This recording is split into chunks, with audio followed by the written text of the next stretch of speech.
Oke, jadi kamu udah jago nih bikin karakter di Scratch gerak-gerak, nari-nari, ya kan? Keren. Tapi, gimana kalau kita naik level? Bikin sesuatu yang benar-benar interaktif, sesuatu yang bisa bereaksi. Bahkan, ingat apa yang terjadi.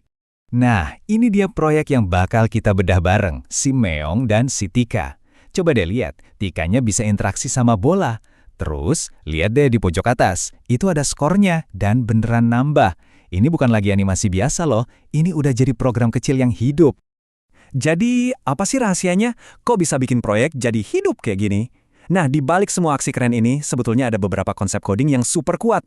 Tapi tenang aja, gampang kok dipelajarin di Scratch. Dan itulah yang mau kita bongkar hari ini. Siap? Yuk kita mulai. Oke, kita masuk ke bagian pertama, mesin inti permainan. Di sini kita bakal ngertiin soal kendali dan variabel. Gampangnya, kita bakal bedah otak dari setiap game. Kita mulai dari yang paling kelihatan dulu deh, yaitu skor. Coba deh kita pikirin bareng. Setiap kali si Tika kena bola, angkanya nambah 1.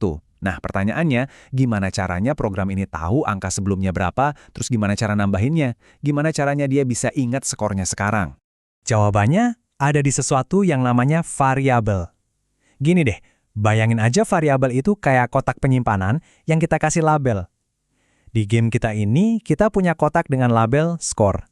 Nah, kita bisa masukin angka berapa aja ke dalam kotak itu, kita bisa ubah-ubah isinya, atau cuma sekedar ngintip isinya berapa. Dan ternyata, variabel itu nggak cuma satu macem. Ada yang namanya variabel global, ini bisa dilihat dan diubah sama semua sprite. Persis kayak papan skor di stadion semua orang bisa lihat kan? Nah, skor di game kita ini contoh pas banget buat variabel global. Terus ada juga variabel lokal, yang ini lebih privat, cuma buat satu sprite aja. Kenapa sih harus dibedain? Coba bayangin game yang gede banget. Kalau semua variabel itu global, bisa-bisa satu karakter nggak sengaja ngubah nyawa karakter lain. Kacau kan? Nah, variabel lokal ini tugasnya mencegah kekacauan kayak gitu. Oke. Jadi kita udah punya wadah buat nyimpan skor, yaitu variabel skor. Keren. Tapi, itu kan baru setengah jalan. Gimana caranya game ini tahu kapan waktunya buat nambahin poin? Kita butuh otaknya nih, sesuatu yang bisa bikin keputusan. Gimana programnya bisa ngerti kalau kena bola itu artinya tambah skor? Nah, disinilah blok kendali masuk.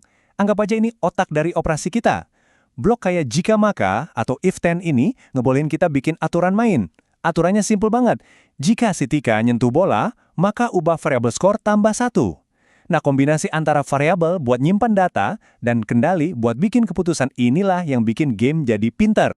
Oke, lanjut ya. Sekarang kita lihat fitur keren lainnya dari proyek si Meong dan si Tika ini. Lihat deh.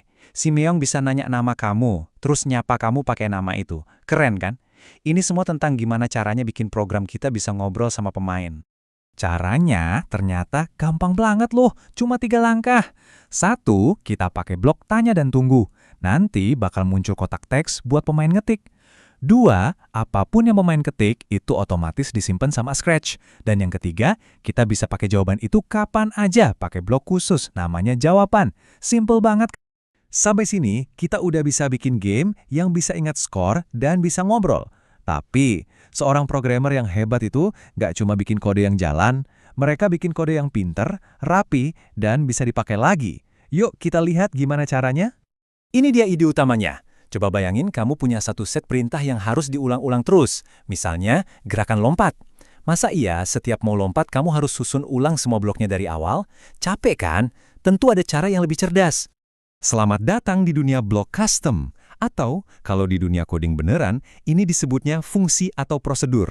Jadi, kita bisa ngumpulin satu set perintah, kita kasih nama, terus kita tinggal pakai satu blok itu aja. Ini bikin kode kita jadi jauh lebih gampang dibaca dan diurus. Konsep penting ini namanya abstraksi. Dan ini makin keren lagi. Blok custom itu bisa dibikin dinamis. Caranya dengan nambahin yang namanya parameter atau input. Jadi, satu blok yang sama bisa ngelakuin hal yang sedikit beda tiap kali dipanggil. Persis kayak rumus ini. Perintahnya kan lompat, itu tetap sama. Tapi nilai tingginya bisa kita ganti-ganti setiap kali kita pakai blok lompat itu. Bikinnya juga gampang. Kamu tinggal pergi ke menu blok saya, terus klik buat sebuah blok. Kasih nama blok barumu, tambahin input atau parameter kalau perlu, terus susun deh perintahnya di dalam situ. Begitu selesai, blok barumu yang super canggih ini siap dipakai di mana aja di dalam kodemu. Oke, kita udah ngebahas banyak hal dengan cepet banget ya. Kita udah ngebongkar 4 alat super canggih yang bakal ngubah total cara kamu pakai Scratch. Yuk kita rangkum sebentar. Jadi, intinya ini nih. Sekarang kamu punya kendali untuk bikin logika, variabel untuk memori, input untuk interaksi, dan blok custom untuk efisiensi. Ini bukan lagi sekedar seret lepas balok loh, ini adalah fondasi dari pemrograman yang sesungguhnya. Dengan semua alat baru ini, kamu nggak lagi cuma bikin animasi. Kamu sekarang membangun sistem. Kamu menciptakan dunia interaktif. Jadi, pertanyaan terakhirnya buat kamu. Sekarang kamu udah punya semua kekuatan ini. Kira-kira apa yang bakal kamu ciptakan selanjutnya?